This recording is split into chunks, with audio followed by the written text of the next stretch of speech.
And welcome back, everybody, to another episode of Benched with Bubba, episode 786, part 2 of Ben Tidd's main event recap similar to last season. We're going to recap his FAAB process each week, who we picked up, why, so on and so forth, to see how it went along to help continue to build the team that finished 12th in the overall competition.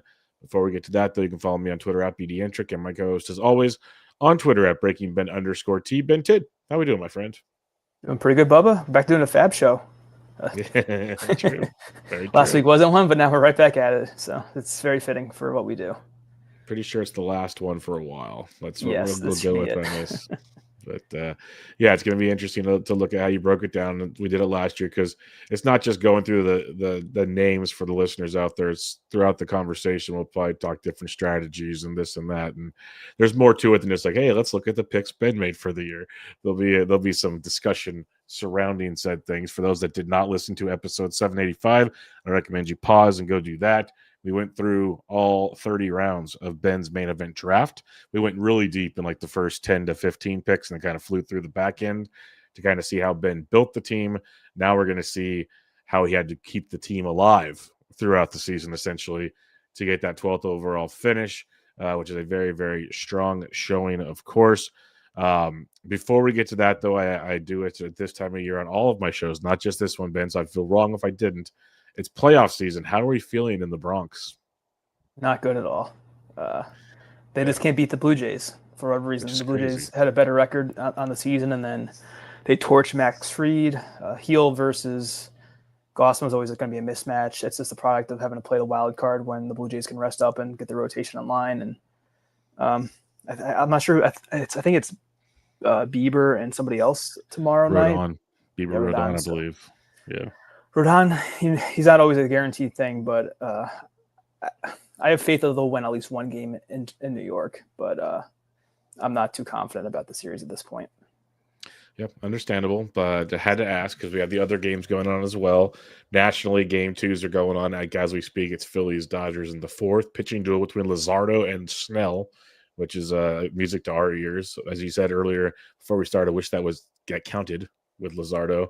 And the other American League matchup, the Mariners tied it up 1-1, and we got Cubs Brewers tonight as well. So good postseason baseball all around. Let's talk about something more cheerful for Ben, which would be his FAAB recap from the 2025 fantasy baseball season for that 12th place main event team. First off, Ben, for those that may not know for some odd reason, what's just like your general FAAB philosophy throughout a season? I know we talked about it a lot throughout the season on our shows, like why you made the moves you did, kind of trying to keep track of numbers and not overspend here and so on and so forth. But when you get done drafting your team, you're like, it's a 15-team mindset. How were you approaching FAAB this season? Well, I kind of mentioned to you off air, but I want to be patient to some degree. I want to give my guys some time to get their feet underneath them, or their legs underneath them, I guess is the correct phrase. And even so, looking back, I did some color coding with the list, and there weren't a lot of big hits early on for me. I was aggressive where I had to be, but I've learned from this experience and being in the main event for a few years now that it's easy to get caught up with the big names, and I'm trying to just be a little more grounded with how much I bid and not try to blow my budget early on. And with this main event, I had to be a little more aggressive as the season went on because I knew it was pretty good.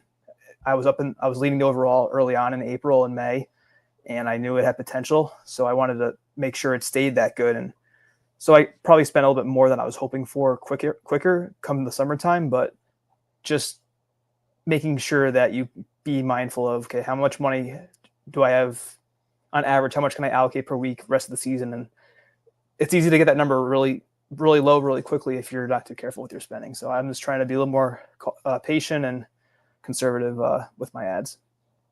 So something that was very interesting to me there is you said you were leading early. You leading the overall early, so it made you almost maybe a little more aggressive to make sure you kept your team Obviously, it worked out, as we keep talking about, but it also makes you sit back and go, I wonder if he wasn't so aggressive, how things were like. It's just one of those, like we were talking before the show, everyone wants to know, like, how can you do this in FAAB, like, to be better at FAAB? There's really no formula for FAAB. Every league's different. It's chaos. And Ben, like, I play a lot of 12s. I'm started to really, like, enjoy 15s a little more than I thought I would. Maybe it's because I'm getting older. I don't know. Maybe it's hanging out with you and Ryan so much. But you're primarily a 15 team guy. And so I agree. In 15s, I'm more patient. It's more like, hey, this is the back of the baseball card. This is the guy we drafted. Let's trust projections. Let's give him some time to breathe. In 12s, with the first X amount of rounds, I'm in that ballpark, but I'm a lot more like, let's roll in 12s because, hey, the replacement value is there. And if you drop a guy that turns it around, yeah, it could hurt, but you could still find some pretty good studs in a 12. 15s, you're not going to do that very often. Like, whatever you pick up on the wire, rarely does it turn into Nick Kurtz. Let's put it that way. So you're going to get a lot more Kyron Paris's than you will Nick Kurtz in a 15-team league. So I understand in 15s being a lot more cautious in that regard, where 12s I like to kind of not throw caution at the wind, but I'm a lot more frisky as I've played more and more 12s. I've even mentioned that's another, I need to be even more aggressive, actually. Like watching my competitors in 12s, I need to be more aggressive early in the season. Where in 15s, the being kind of patient works. It really does, as long as your team's not in like a grease fire. There's a difference. Like when Ben's team's leading the overall, yeah, it's a little easier to be patient when things are going well. But yeah, so I just want to give my 2 cents on like the 12 team approach to the 15. And when you said you were a little more aggressive in this, it is interesting and to hear, because we'll talk about it. Spoiler alert. Throughout 27 weeks of FAAB, Ben made a total of 53 moves, which to me seemed so insanely low. It's crazy. It's absolutely crazy. So kudos to you on that one. All right, let's get to it. Let's talk pickups for the week. Obviously, in the main event, you rarely see pickups in week 1. Rarely. You'll see some. Ben did not make a pickup in week 1, March 23rd, because you essentially draft your team. Like if your team's already broken at that point, we got some bigger fish to fry, is the way I see it. So we'll skip ahead to the following week, Ben. March 30th, week 2 of FAAB. You picked up Captain Jack Sawinski, dropping Evan Carter for $12. You picked up Zach McKinstry, the utility knife, dropped Luis Angel Acuna for $6. Obviously, Acuna wasn't playing. Evan Carter wasn't really playing because he got hurt again, or he was in AAA at that point. So where are you at on this one? Because I'll let you fill in how you built the sheet, but we can see a lot of interesting numbers you put on this. Yeah. You basically nailed the drops. Acuna wasn't playing. Carter was in AAA. And I think Sawinski was called up at that time, and he had some speed potential. And if anyone remembers from last week's show, I needed speed coming out of the draft for sure. It was not a problem or an issue, but it was a target of mine all season long. So I wanted Sawinski's speed potential, and then McKinstry. I just needed another shortstop because Acuna was a speed flyer, then also my backup shortstop technically. So I wanted to have a solid bench, and McKinstry did that and more. He was probably a good candidate for the Luis Rengifo Award that you and Ryan went over last week for the Bubba and the Bloomies. So, and McKinstry was pretty valuable for me. I played him a lot. He wasn't a really valuable stats wise, but he was in my lineup for weeks for sure. Yeah. And then the other thing, you're alluding to some numbers. So I calculated what I called the waste for all my ads. And all I did was take my bid, subtract the runner up, and subtract another $1 because you have to win by 1. And pretty minimum overspends on these guys. Sawinski, I got 12-0, so I wasted $11, and McKinstry was 6-2, so I wasted $3. And so to my point earlier, I've learned not to spend too much early. It's easy to spend like $20 on these guys when you have $1,000 in the budget, but I did a good job here of at least keeping the bids relatively low to what the runner-ups were. And I'm glad that was kind of one of the things I was hoping you would say is, I know I'm guilty of it. I know many are. You hit on it like, hey, I got $1,000. Everyone's going to be super aggressive. Let's get spendy. Well, and this is where the formula doesn't always work. Some leagues, someone might get spendy on you and you're going to get hosed. That's just the reality of it. That's why Ben and I recap on Mondays the prices, because sometimes we're like, what in the heck is going on here? But also Ben does a good job on those shows kind of bringing about kind of where the median was for prices. And then you can go from there. Like, Ben picked up a Zach McKinstry for $6, and people might not think that means much, but especially in a 15-teamer, he had second base, third base, outfield eligibility by season's end, 12 home runs, 19 steals, hit 260. Like that comes in play a ton in a 15-team league when you can pinch it, like put him in for a half a week when someone gets hurt or he's not playing on a Monday or a Friday or little itty bitty things like that. McKinstry goes a long ways. Now you might not have had him all season. We'll get to that. I haven't looked at the whole sheet, and there's validity if you did drop him at points. But a player like that in 15, like people in 12s might not really notice how good Zach McKinstry was. I actually picked him up in the meatball draft a couple of rounds ago. So I'm looking forward to seeing what he could potentially bring to the table in a DC format. In a 15-team main, like there's a lot of legs with Zach McKinstry. You mentioned in the last section here that you were short on speed. Well, one thing you're also short on when the draft ended was catchers. We discussed that was going to be an immediate course of action when possible in a 15. You took care of that in the third week of FAAB, April 6th week of FAAB. You picked up Tyler Stevenson and Dylan Dingler. Love both of them, obviously. You dropped Michael Soroka, who got hurt, and you dropped Andy Rodriguez, who you hit on last episode that wasn't going to stick for long. You also picked up Will Wagner, dropped Captain Jack, who you just had picked up. What was your thought process here? Because especially catchers, we know where your thought process is, but overall, where were you at here? Yeah, I was looking for any improvements I could make at catcher, and someone had dropped Stevenson on the previous week.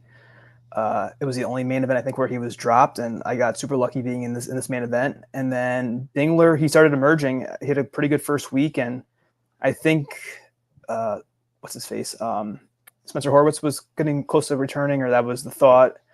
And Andy was doing nothing on top of it. So I said, okay, well, I'll take a flyer on this Dingler guy. Never heard of him, but he's doing pretty well, and he's playing over whether it was Jake Rogers, whoever else at the time. Rogers. Yep. And Stevenson was hurt, so I was essentially dropping $158 on a stash, but I was already in first at this point in the main event overall. And I go, okay, if I can get a catcher, that could really mean a lot for this team. So Stevenson, I don't know if he was worth that much money because of how he actually did for me.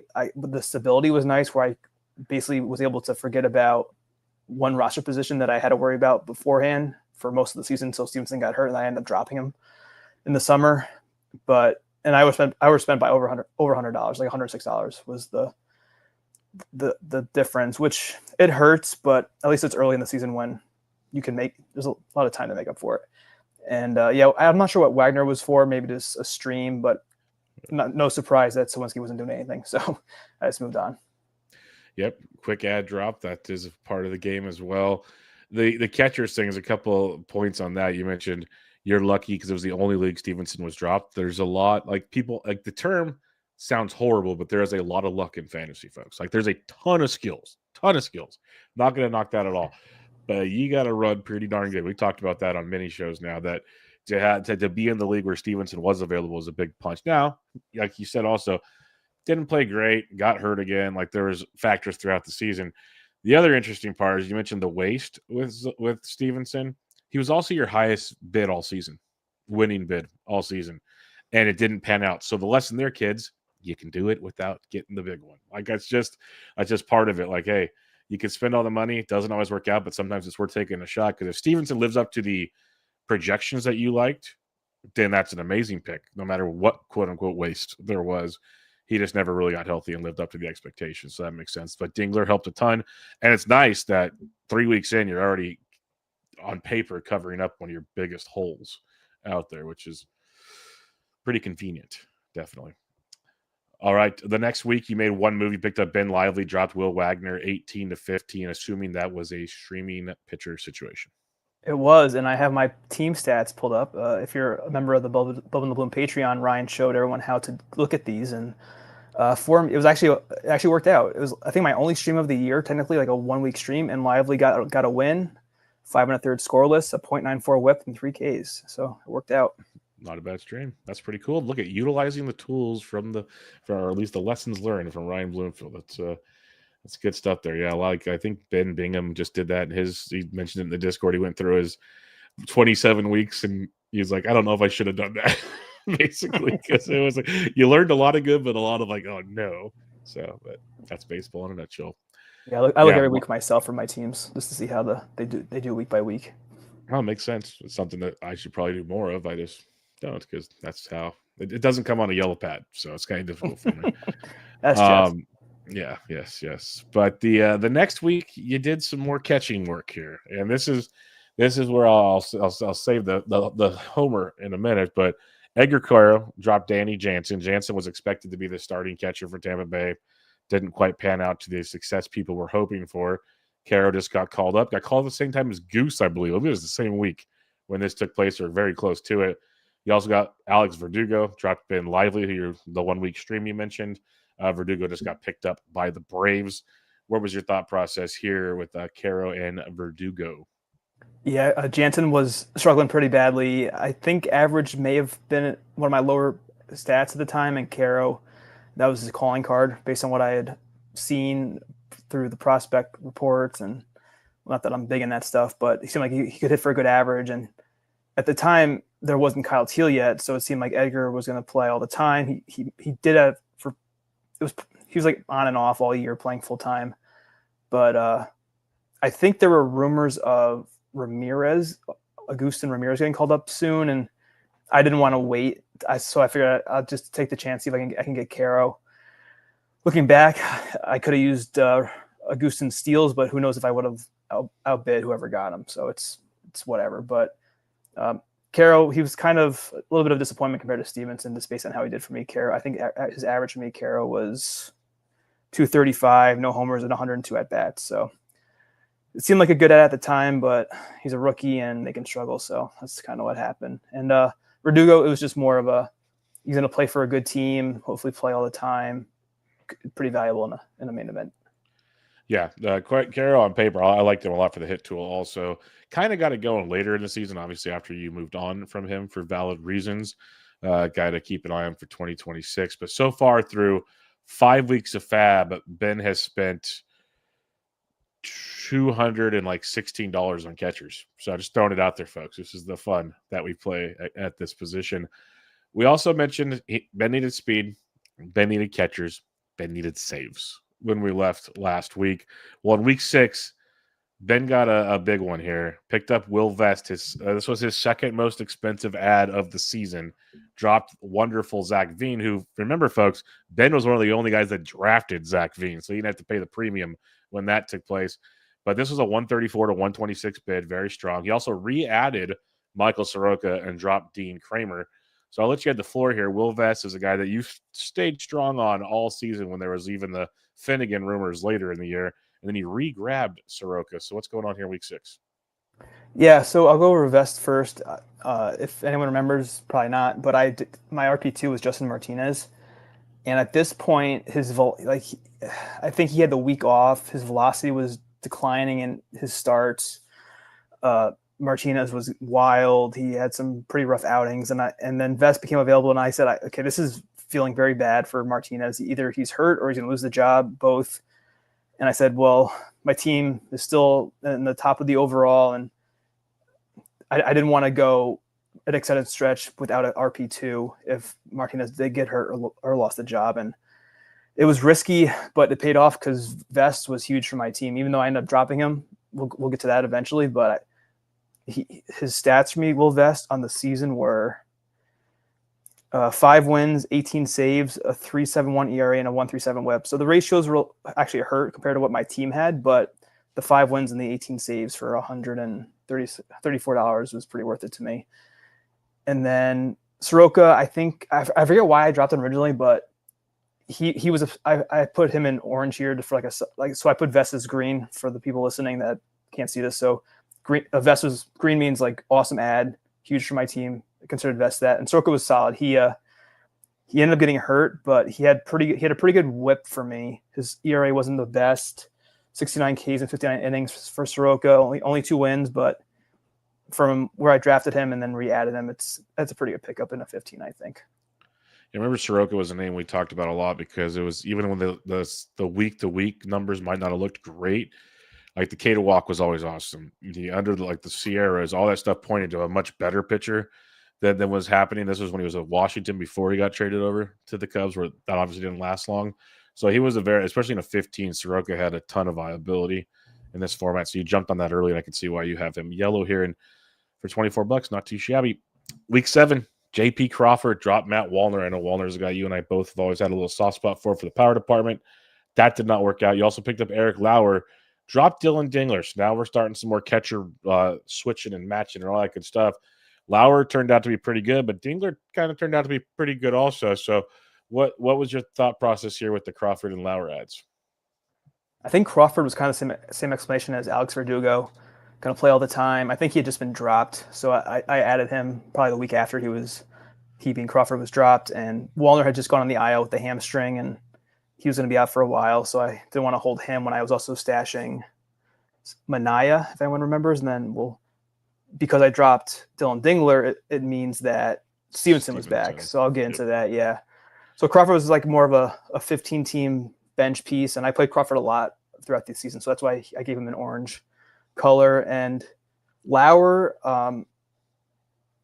so I ended up dropping him the following week, so I waited to highlight him. I think this is when I was hoping Lauer would go into the rotation, and he never did. I forget why. This is May, so I don't remember exact reasoning, but I ended up dropping him quickly. Yeah, so when I got Stevenson back, I had to make a decision. Do I keep 3 catchers, or do I cut Caro or Dingler? And I didn't trust that Dingler would keep doing what he was doing, and I was hoping that Caro's average would be there, but it ended up being the wrong move because Dingler kind of stayed pretty productive all year, and Caro got to a point where he wasn't doing that well. I read off his stats a minute ago, and I ended up cutting him to Caro at some point. So this is I guess the first obvious mistake drop that I've made, but based on what my stats were, I don't think it really hurt me that much because steals weren't really a consideration with dropping a catcher. The average may have played a difference, but I don't know if it would have been enough to really make that big of an impact in the overall. If we're only looking at one bad drop so far through like 12 drops, is probably better than most. I know it's better than me. So that's still nothing to frown about. Heading to week 8 now, you made 3 moves. It's only the second time this season so far you made 3 moves, and it's a lot of streaming here, plus a guy you just can't quit. And and I don't blame you. I was on board. You sold on me, and it worked out till it didn't. Evan Carter, you re-added him. Dropped Verdugo, who you just added. You picked up Simeon Woods-Richardson, dropped Hayden Wesneski, this must have been when he went to the IL. And then you picked up Dean Kramer, dropped Eric Lauer, who you just added, as you mentioned, he was in the bullpen. So it seems like some streaming depth pitchers and your boy Evan Carter. It was. I never even played Woods-Richardson. I don't know why. Maybe I just wanted to add him just in case. Yeah, Evan Carter, you got it right. I just can't quit him. Well, I couldn't quit him this year, and now I'm probably going to quit him now. But he did the steals and the average, and he was good. He got called back up, and Verdugo was just being Alex Verdugo. So I felt like an obvious switch for me. Only overspent on Carter by $8, so I felt pretty good on that. And then Dean Kramer was actually pitching. Lauer wasn't in the bullpen in the rotation, I don't think. So I just wanted to get an actual option on my bench. So just some low key moves, but kind of a wasteful week if you look back at it. Yeah, yes and no. And too bad Simeon Woods-Richardson didn't start throwing a splitter then. Who knows what could have taken place on that one. Oh, yeah, and the Wesneski dropped hurt because he was looking like he could have been really good, and then of course he needed Tommy John. So he kind of had similar stats for me as Soroka did. So it was valuable in terms of whip, but the area was a little high. All right, the following week, 2 more potential streamers, I guess. Taijuan Walker dropped Simeon Woods-Richardson. Jock Peterson dropped Evan Carter. What I want to point out here before I give you the floor on this one is Ben's doing a lot of literal, he's here for a week, he's gone in a week. So it's almost like, I don't know if it was purposeful from Ben, but it feels like everyone talks about you have a couple of roster spots that you churn and burn. These seem like them for Ben. He's legit doing the same guys like almost on a loop every week or two. So I guess something to keep, at least that's from the outside looking in. That's what it looks like, Ben. But what was your thoughts on this week's ads and drops? Yeah, well, I spent 44 on Carter, so I was hoping he'd stick around. I think he just got hurt again because that's just what happens to Evan Carter. That's what he does. Yep. It happened a couple times this year. It was pretty wild. And then Jock, I was taking a chance that he would actually turn into Jock Peterson and not whatever we got this year. It didn't really work out because he's on the list for next week again, to your point.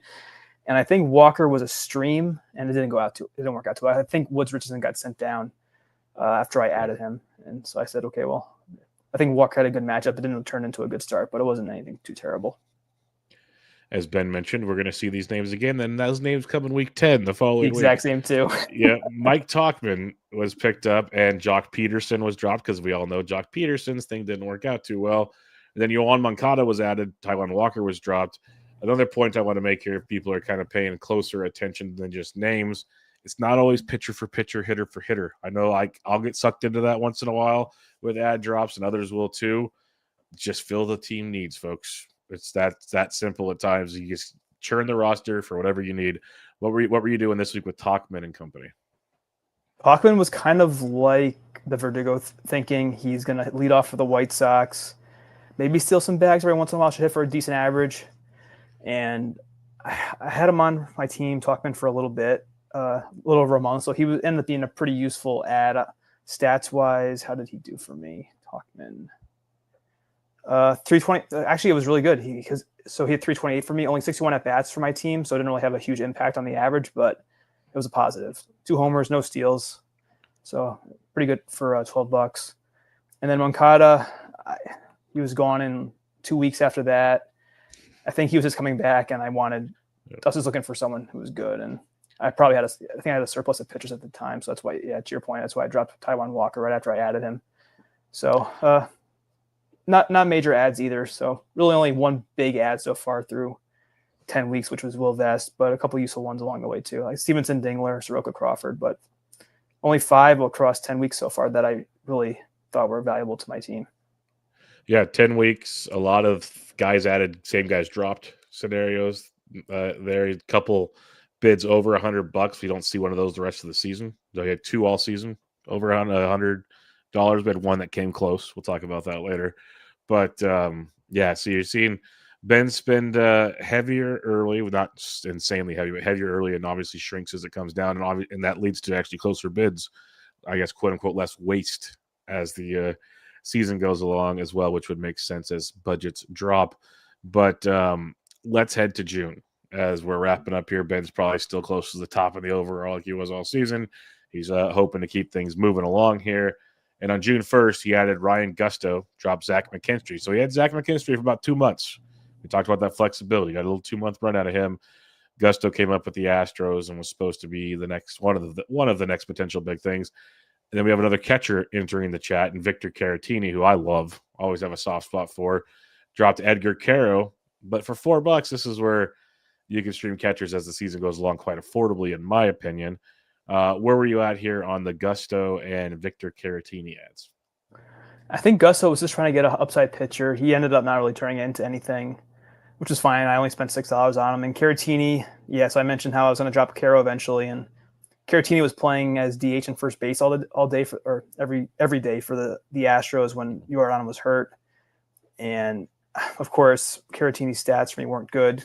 Go figure. It was when I added. He hit 071 for me this week with 1 run, one for 14. So this is how it happens sometimes. You chase these little streaks and you get a bad sample in your lineup. But at least it was only $10 total between the two.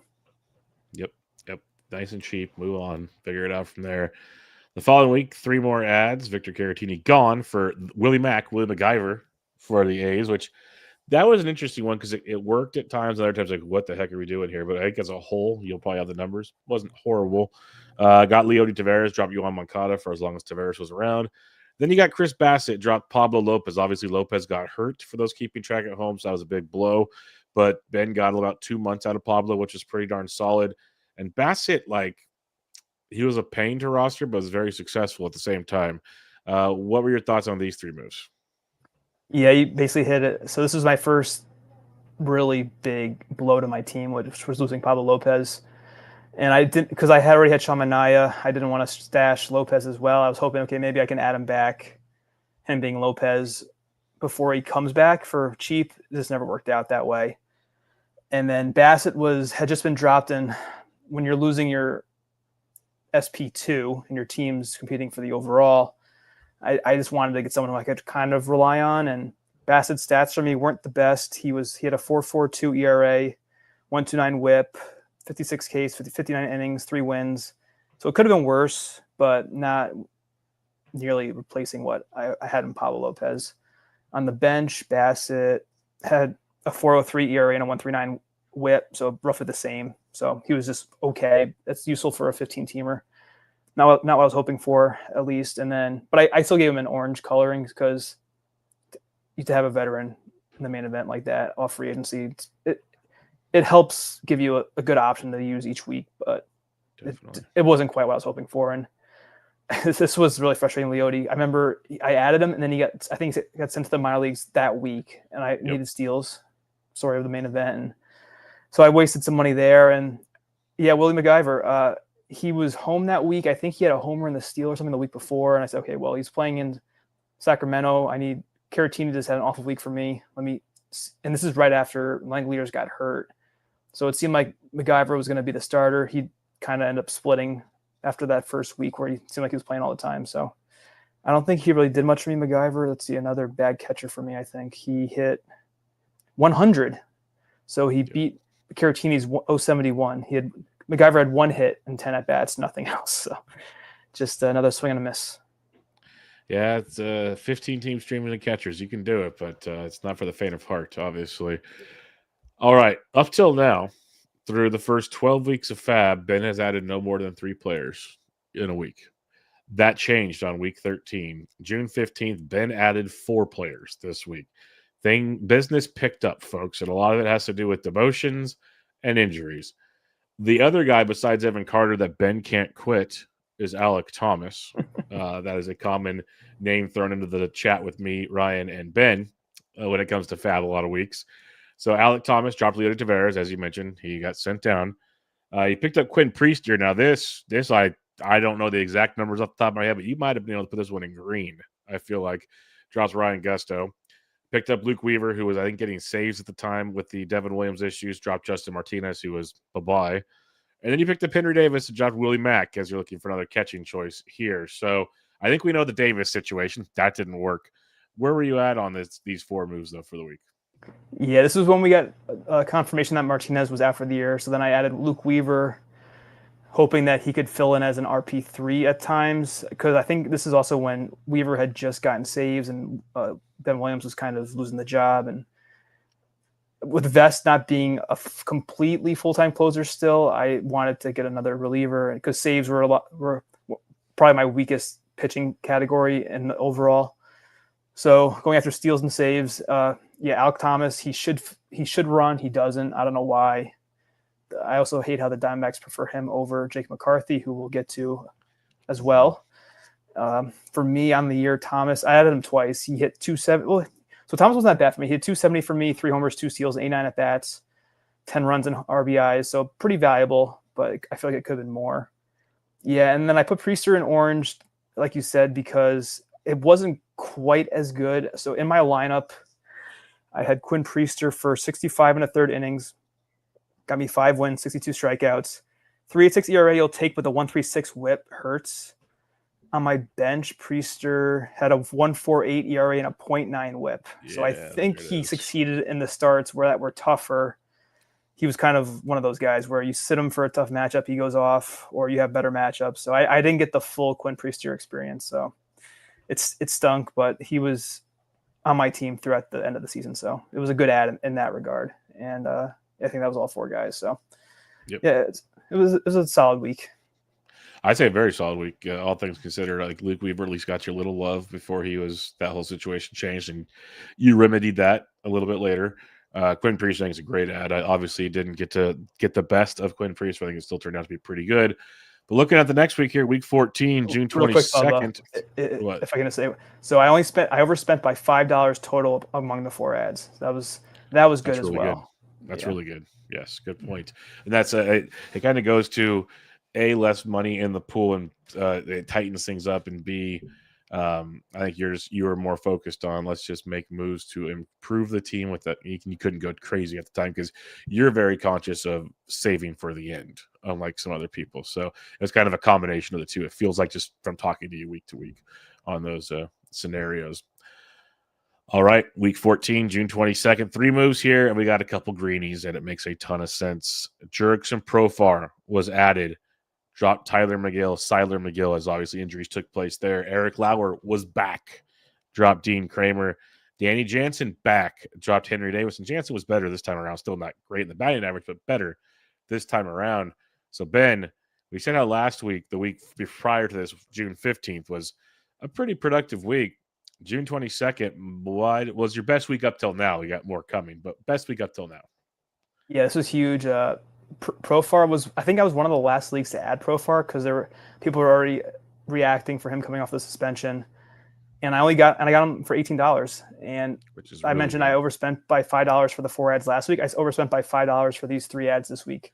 I got Profar 18-12, and I got Lauer 12-11, and Jansen 2-1. So perfect bids on Lauer and Jansen.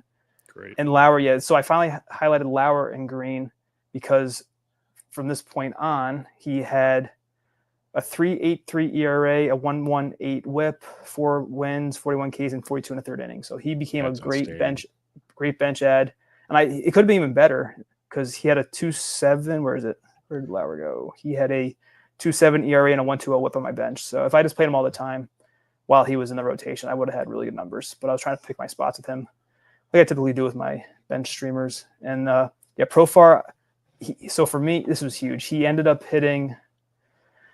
So Profar stayed with me the rest of the season. 223 at bats in my lineup, 42 runs, 10 homers, 33 RBIs, 7 steals, 251 average. Average ended up going down in the last 2 weeks, like the rest of my team, but he was on fire for a stretch there. But the 7 steals was very welcomed and not really expected too much. So Profar was arguably my best hitter out of the season, probably was, and Jansen was hitting a homer every week, and Davis was literally not doing anything. So I figured just switch another catcher. Yeah, Jansen's definitely an upgrade over Davis. Could have said that without even looking at the stats on that one. But the Lauer pickup was great. The Profar one is one I continue to kick myself on. Like I didn't even really want to stash him. I didn't have the highest of expectations for him coming off the PED suspension, and he blew that out of the water. Obviously, like he homered in his first few games. Like it was just. I mean, he kept it up the rest of the way. Kind of slowed down a little bit at the tail end, but really good stuff there from Profar. So solid week indeed. That takes us to the final FAAB period of June, week 15. So we're over the halfway mark of the fantasy baseball season. And here's your other guy, his teammate, Jake McCarthy, who you love a lot as well. And you dropped Alec Thomas in this one. Another close bid. You did very well once again on this one. But what's your thoughts on the McCarthy versus Thomas thing? Because we'll be talking about them again later in the show. Yeah, I think Jake McCarthy's ADP was around 200 in the main event, and Thomas was 400 plus if he was even getting drafted because of the skill sets. And this is when I don't know who got hurt. Someone got hurt that opened up the spot for McCarthy on the major league roster. And so one thing I always noticed was so whenever McCarthy's in the lineup, he hits ahead of Thomas. So, and I don't think McCarthy's defense is that bad where Thomas should just play over him. So I figured, okay, well now that McCarthy's in the lineup, maybe I can get a good steals rate and then a better average than what I was getting from Thomas. And this was the first of 2 times I think you said about me adding McCarthy. But let's see how the stats looked for this. I don't think it was very good. Probably not shockingly. Where is McCarthy? You drop him rather quickly, so it couldn't have been too good. Yeah, 178 and 45 at bats, 2 homers, 1 steal. So another dud from McCarthy. Yep. All right, let's go to week 16 where we have 3 more ads for Ben Tidd. Must have been a Sacramento week because he added Max Muncy, dropped Danny Jansen, which also means Stevenson's playing baseball again. Picked up Alec Thomas once again, dropped Mike Tauchman, who Ben already mentioned. Tauchman played pretty well for him earlier. Then he went and got Reed Detmers and dropped Luke Weaver. There's probably a few reasons for that. I'll let Ben elaborate on as well. But this is where 15-team leagues, if you look at these moves of Max Muncy, Alec Thomas, Reed Detmers, you start thinking, what is going on here? But at the point in time, there's probably obvious reasons for what was going on here. Where do you think your head was at on this week? So you thought it was because of Stevenson. This is actually when I wish I could play the Ice Ice Baby song because this is when Ben Rice got catcher eligibility. I think. Oh, even better. This is what saved your season potentially. Honestly, that might have saved your season. Being able to put him in a catcher. Yeah. So now I had Stevenson and Ben Rice at catcher, which I was very happy with. Yeah, and Muncy, I think he was playing all the time now. The A's probably had a week in Sacramento. So that was pretty, and he had 3-position eligibility, Muncie, second, third, and short. And he was kind of replacing my corner that I lost with Rice. Even though, so at this point forward, I was only running with one first baseman until the last week of the year almost, which is Tyler Soderstrom because of how good he was. So that was the Muncie ad. Yep, I think I added Thomas back because he had a good week. And I think I was between dropping Thomas and Talkman when I added McCarthy. I didn't want to keep 2 Diamondbacks outfielders, but they fit the profile that I needed better than Talkman did. So that's why I switched that out. And then Detmers was getting close to the trade deadline, and there was speculation that maybe Jansen gets traded, and Detmers seemed, in my mind, like a good option to close because of how good he was doing in the bullpen. And Weaver was, I forget this. I think this is after Weaver got destroyed in my lineup. It was a bad week. So I was happy to get rid of Weaver. And for $1, I said, okay, I'll take a chance on stashing Detmers. No, that makes sense. I want to let you elaborate, but it feels like it was like a week before the trade deadline, essentially. So, yes, makes a ton of sense there.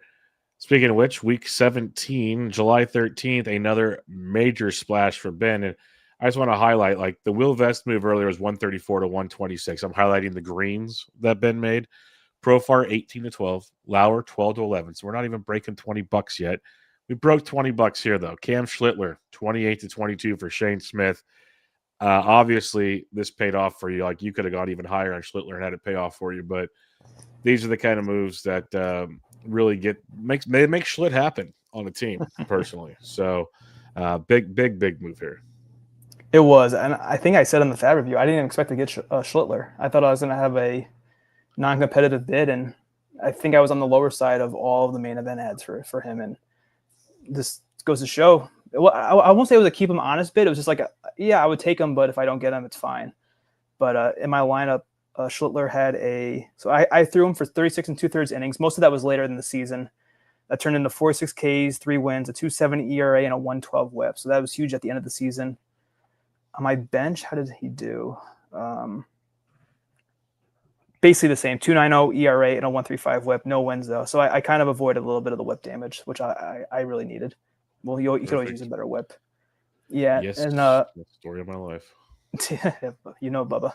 And then this was another green I highlighted. Luke Keeschel, steals and average, and I overspent by a little bit. That was the next week. You only made one move this week. Sorry, no, you're good.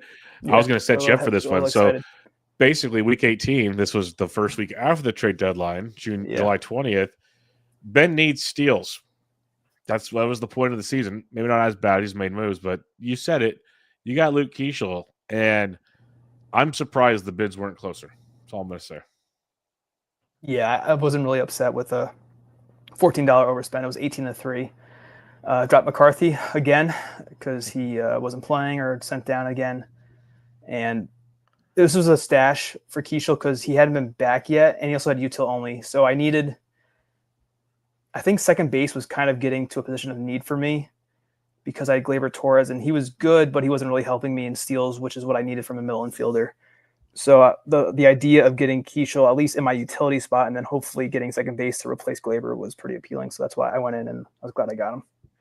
Yeah, Keeschel was like a bat out of hell, too, once he got picked up. And if I remember correctly, though, you didn't start him because no one started him that week because he wasn't playing on Monday or whatever.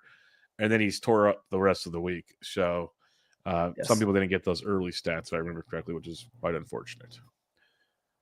July 27th, week 19, another green.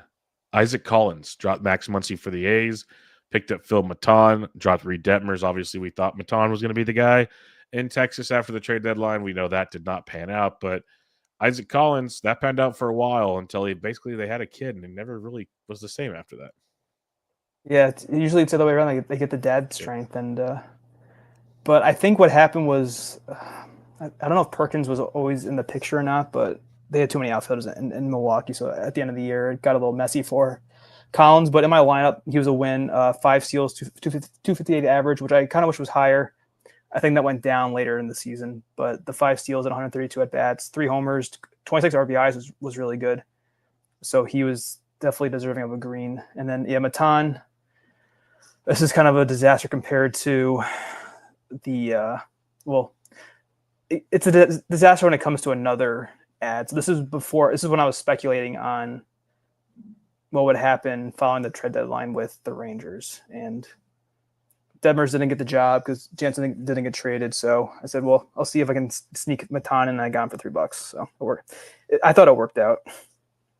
Yeah, for the time it did, for sure. Like I was all aboard the Matan train, so I was with you also. All right, that wraps up the first 4 months of the fantasy baseball season. We head to August, week 20. Ben so good, didn't even need to make a move. Just reality situation after all the success. So he kicks off week 21, August 10th, with another. This may have been his biggest FAAB move of the entire season. Like the Will Vest one earlier was great. Mentioned Profar and company. Like if there's a color that goes beyond green, this might be it, Ben. You added David Bednar. You dropped Will Vest because Finnegan was taking saves at the time. This was big because you basically got 6.5, 7 weeks of the Yankees closer. I did. The stats that Bednar got me were 18 and 2/3, 25 Ks, 3 wins, 9 saves, 1.93 ERA, and a .8 WHIP. So I was glad I spent up for Bednar. The Vest drop was a little annoying because I could have used the money I ended up spending in the subsequent week on him instead of Matan. But it seemed like Matan was getting, because the week before this ad, Matan was getting save chances and Vest didn't. So I'm like, well, I want a third closer. So that's why I went for Bednar, and I said, well, I'm going to keep my other closer that I thought I had, and just not how it turned out. Yeah, and then I got Shane Smith back. This is when Soroka went on the IL for the shoulder injury, and Smith was back up, I think, because I had dropped Smith when he got hurt himself. So just some bench support. I don't know if I ever even played Smith after this. I may have played him once or twice, but this is a bench piece that I wanted to have. All right, you mentioned it the following week, week 22, you re-added Will Vest, dropped Phil Matan. 24-3, you went heavy on that one, but you wanted your guy back. You needed that third closer, which obviously you needed as the run to the top 10 went on. And Will Vest kind of became the dude again when Finnegan got hurt, so that panned out in a big way. You also added Bryce Teodosio, dropped Alec Thomas, and that name strikes again. I like Teodosio. I was with you on this idea, just never fully panned out to what I think any of us thought it could be. But Vest and Teodosio, week 22. Yeah, and Teodosio had a line that would make MacGyver and Caratini jealous because Teodosio went 2 for 16 with a run. So he hit 125 for me. Yeah, Didn't big even steal upgrades. like we thought he would. Yeah, no steals either. So, but Thomas wasn't doing much either. So I was just hoping for someone who seemed pretty fast and didn't work out. Yeah, for sure. With Will Vest back in the mix, you had saves under control. We head to week 20, where you did not have to. Oh no, sorry, week 23. Sorry, where you made 3 moves. August 24th, David Hamilton dropped Gleyber Torres. You were talking earlier how Gleyber wasn't quite cutting it for what you needed on your team. You needed speed, thus the David Hamilton ad. You also added Luis Matos, dropped Teodosio. Matos was getting a lot of love, and then it just kind of fizzled out. And he added Freddie Fermin and dropped Tyler Stevenson. He went back on the IL, and Fermin was playing very good at catcher for the time being. So basically, I know that Hamilton and Fermin for sure were team needs is the way I looked at this. Right. Yeah. So I mentioned how Torres $5 total, by the way, $5 for all 3. Yeah, $5, and I only wasted $2. So this worked out. Matos just came off a good weekend. In my lineup, Matos, he was fine, 10 for 30, so a good average, no steals, but he had a homer, so that was decent while he was getting playing time. Fermin was, I thought, yes. So this one Stevenson got hurt. Fermin, though, didn't really live up to what I was hoping for. He hit 225 for me. The last 2 weeks were pretty bad. But let's see what they were. Actually, that was the last. So the last week he really hurt me. Fermin went 1 for 17, so it did not help my team's average needs at all. And yeah, Hamilton I thought was going to play all the time because I forget who got sent down or hurt for the Red Sox. And I needed steals. And this is late August. I really got to make a move. And Gleyber was solid, but he wasn't what my team needed. And he ended up getting added right away, of course, because you get a top of the order second baseman. But even Gleyber's average wasn't really that good on the way out. So I thought I felt like a drop that I could make at this point in the season based on what my team needed. So it was an okay week, but I only spent $5, so couldn't really complain. Yep, can't complain about that. And you got team needs, which is the key to the rest of the season. Week 24, August 31st. Honestly, this is where, again, 15s will differentiate from 12s. But you picked up Mason Miller. You dropped Eric Lauer. Lauer wasn't starting anymore. $2 for Mason Miller. people might go, well, Robert Suarez is in the way. In the 15, for what Mason Miller does on that mound, Ben, I know you started him at least 2 weeks to finish the year, maybe more. So what was your thoughts on the Mason Miller ad? Because he might have been more valuable than a lot of closers on some teams down the stretch. Yeah, he potentially could have been. He actually got me a save 1 week, Miller. Yeah, Lauer unfortunately lost his rotation spot to Shane Bieber at this point. And Miller, yeah, well, on the off chance that Robert Suarez goes 2 or 3 in a row, maybe Miller gets a save by chance, by being a setup guy. And that's what happened. But yeah, to your point, in my lineup, I think I played Miller 2 of the 4 weeks I had him. 5 2/3, 11 Ks and a save, no runs, and a .71 whip. So basically, he got me a starter's worth of Ks in those 2 weeks if they get one start. And then on my bench, I actually missed out. He had 6 2/3, 15 Ks, no runs, and a .3 whip. So he was a beast to end the season at Miller. And that's why even for, 6 or 5 innings, he got me a save. At this point in the year, I gave him an orange coloring for a pretty good ad, I thought. Especially for $2. Very, very good. All right, 3 FAAB periods left. September coming up. Love this move. Love most of these moves. But week 25, September 7th, Chase Mydroth comes off the IL, dropping David Hamilton. Obviously, Mydroth does bring some speed and batting average, 2 things Ben needs. He picks up Jake Myers, drops Luis Matos. Myers is back usually.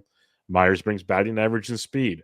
And then he picked up Andrew Alvarez, dropped Shane Smith for a potential stream that he didn't start him. I remember that very clearly. Thank God.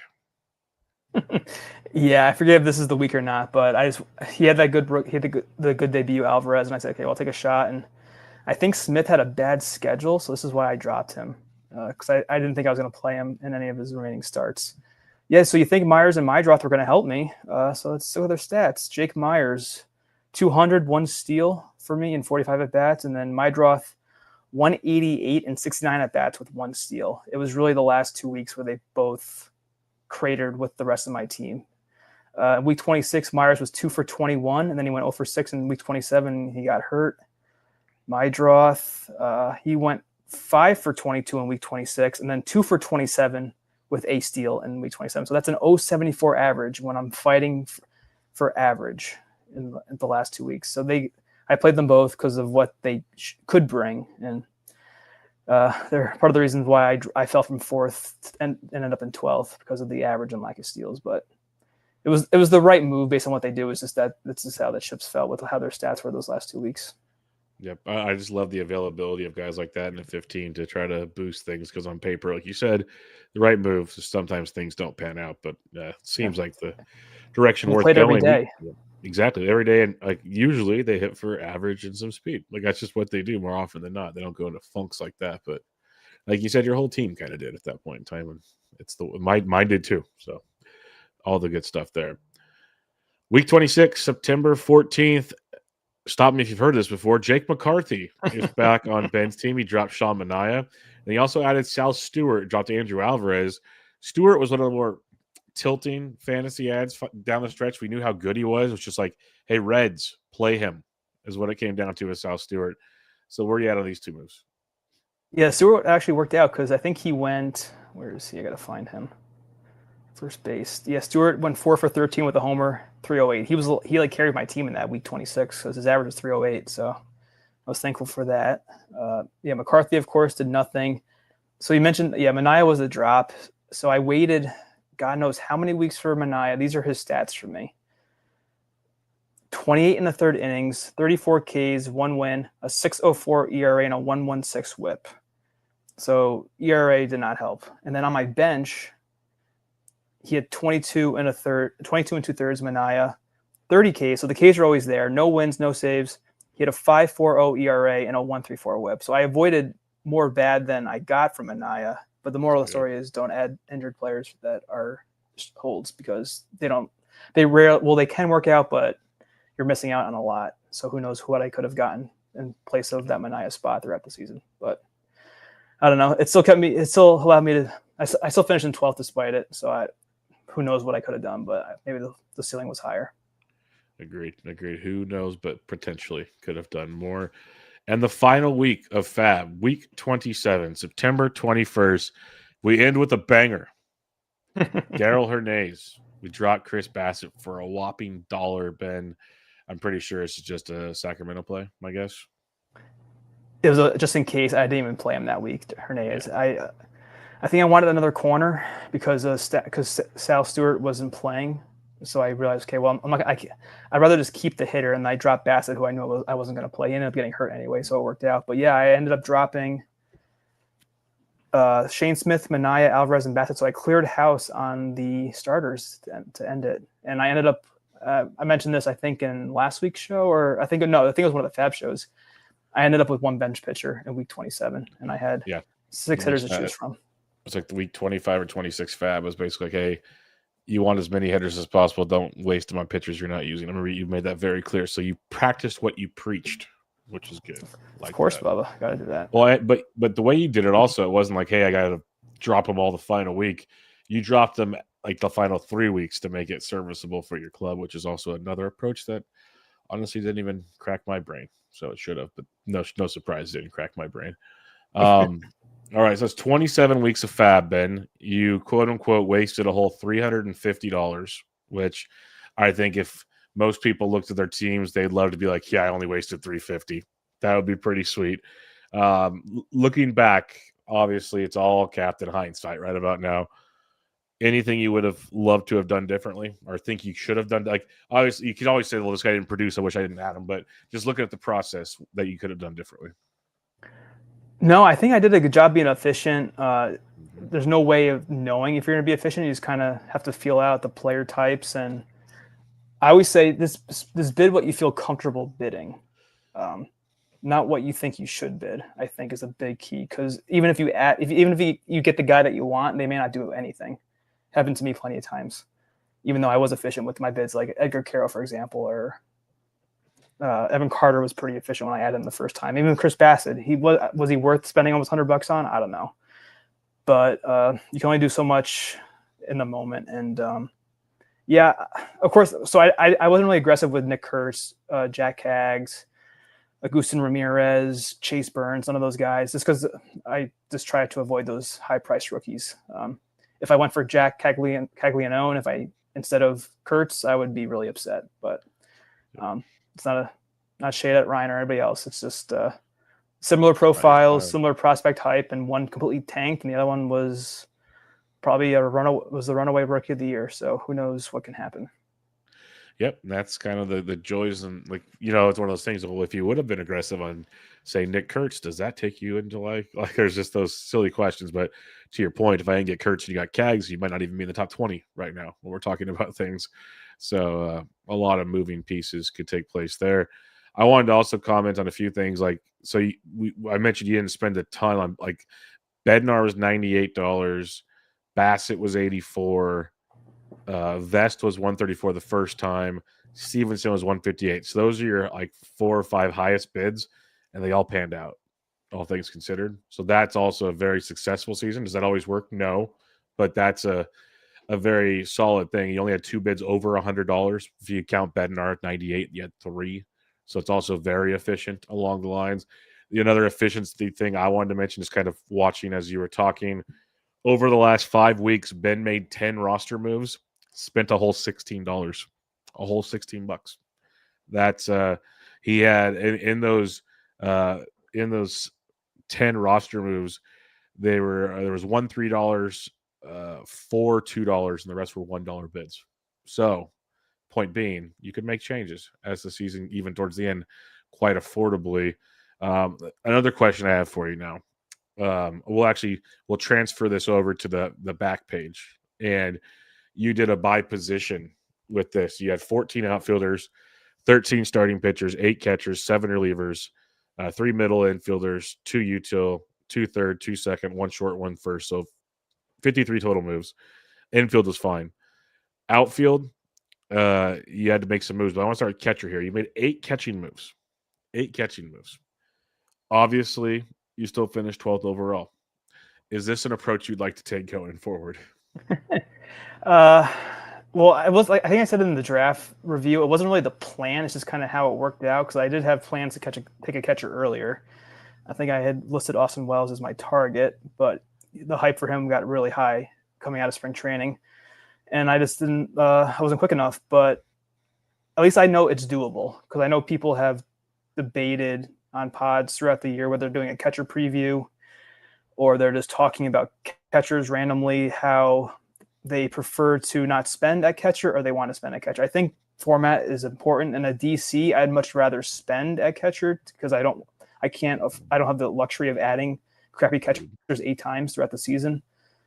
Mostly crappy. Some were pretty good, but it just shows that you could have a very successful season without spending up on someone like William Contreras or Adley Rutschman, who were pretty good avoids for this team because of what I would have wasted in terms of talent and at those picks. So, I mean, if I got Cal Raleigh, it really wouldn't have helped this team that much because he may have lowered my average and he would have helped my average or my homers, runs, and RBIs minimally because they were my 3 best hitting categories. So it all comes down to how you build your team.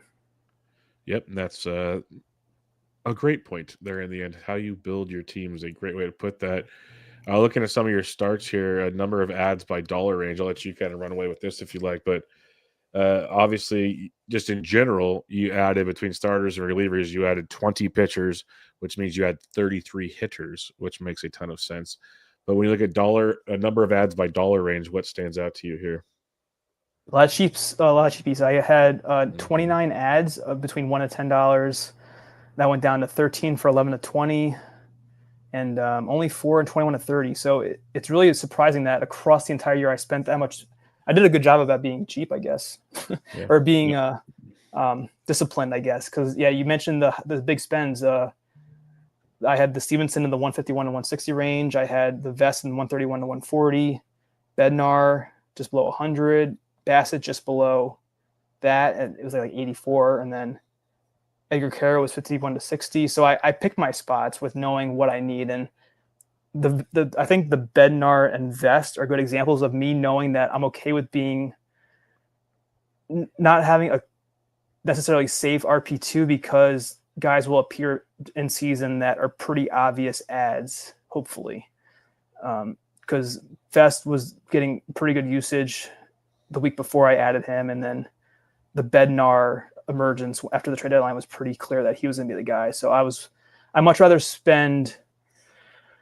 So I think combined they were over $300. I'd much rather spend that on 2 closers than Jack Caglianone because you don't know what you're going to get. It could be a wide range of outcomes, but if you're getting a closer, you know that he should help your saves category, which is all you really want with a closer. So it kind of played into my draft strategy there with how I approached FAAB, and I think I did a good job of being disciplined with the spend by having, 13 and 29, so 42 ads, less than $20. I was like 42 of your 53 ads were less than $20. 29's over half your ads were less than $10. Like for a guy like myself, that's dang impressive. This is where it's troubling. I have to tell myself 15s because I say 12s. I need to spend more, which you do. That's a fact. Like it's been proven. You need to be more aggressive. They go for less though too. The guys in 12 sometimes go for less. But also in 12, well, yeah, and also in 12s though at the end of the season, there's so much more available for the dollar days. Also, to just kind of so go take your swings and try to get the game changers early because you can kind of quote unquote make more mistakes in theory if you are on top of things where you aren't so much in 15s. And this goes to show you like you were. 53 total moves. It's 27 weeks. It's not even 2 moves a week on average. Like that's really impressive because it feels like people are always wanting to make a bunch of moves. So that's a lesson for me in this is like you had a couple weeks you did 0. A couple weeks you did 1. Like you don't always have to be like you only had like 2 weeks you made 4 moves, I think. Something like that. 2 or 3 weeks. So you can be just do the minimum. You could also keep it cheap and efficient is the best way I'll put it. You did money spent by month, and this you'd expect most of it to be early, but the month of August got pretty aggressive. And as the season went, or let's say 2 months for sure, 2 of the 6 months you were heavy on the pitching side of things, almost 3 months. I think that goes more so to your relievers' money you spent, but you also spent heavy on Bassett. So I guess what I'm trying to get at here, out of your 20 pitching moves, you did spend more on pitching because it felt like you could maybe get more with your hitting for cheaper. I don't know. That's just speculation.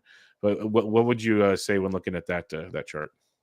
Yeah, I think it goes into what I said about Bednar Invest, how like they were obvious closer ads, so I was willing to spend a lot more to get them, and they were probably a little more than 60% of my total pitching money I spent, if I estimate that properly, which I'm fine with.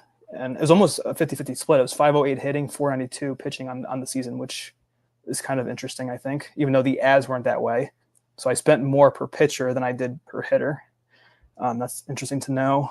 And yeah, April was a big month because of Stevenson, and I think Vest must have been that month as well. So yeah, almost half my budget was gone by May, which I think I alluded to, which is not what I would hope to do, but because my team was doing so well in the start, I wanted to spend to try to secure what I thought I needed at the time. Yeah, so. You went for your catchers, you went for your closers, things you needed to address to stay where you were, and that makes sense to continue to make things work. Yeah. Final thoughts, Ben. We've done the draft, we've done the FAAB, which is like insanely efficient. Watching that, just looking at the one chart we just discussed about number of bids in 1 to 10 and $10 to $20, like 40, was it 42 of your 53 bids or whatever under $20 is insane to think about in my brain. Maybe others will be like, oh, it's normal. I don't think it's normal. So that's insane to me. But any other final thoughts when you look back on the season that was for the 12th overall main event finish? I think one thing to remember too, we mentioned it last week though, but I basically hit on my first 10 picks. So I never really needed a massive FAAB ad to make up for missing out on one of my guys I took in the top 150, and that helps. If I had missed on my first round pick more, Tucker, yeah, when I look at the dollar values in the coming weeks, he was a bad first round pick, but he was still 20 homers, almost high 20s steals, and it had enough value there to not be a big loss. But yeah, the draft definitely plays a huge part in the main event, and it allowed me to be more or less aggressive with my FAAB moves, and it showed in the stats we just went over. Yep, most definitely. It's an impressive season. It's been impressive like 3 seasons for you in the NFBC main event. So we're looking forward to seeing what 2026 brings. Obviously, you'll be along the ride throughout the offseason into the next year with the crew here. But we'll wrap it up there, folks. We'll have more for you in the coming weeks to get you caught up on 2025 and ready for 2026, because that's not that far away, weirdly enough, as we think about it. Like, Ben will take his break, but he'll start prepping soon. Don't you worry. He'll be joining the madness before you know it, and the rest of us will be 12 drafts deep. But until then, make sure you follow Ben on Twitter at BreakingBen_T. I'm at BDentric. This was Benched with Bubba, episode 786. Catch you all next time.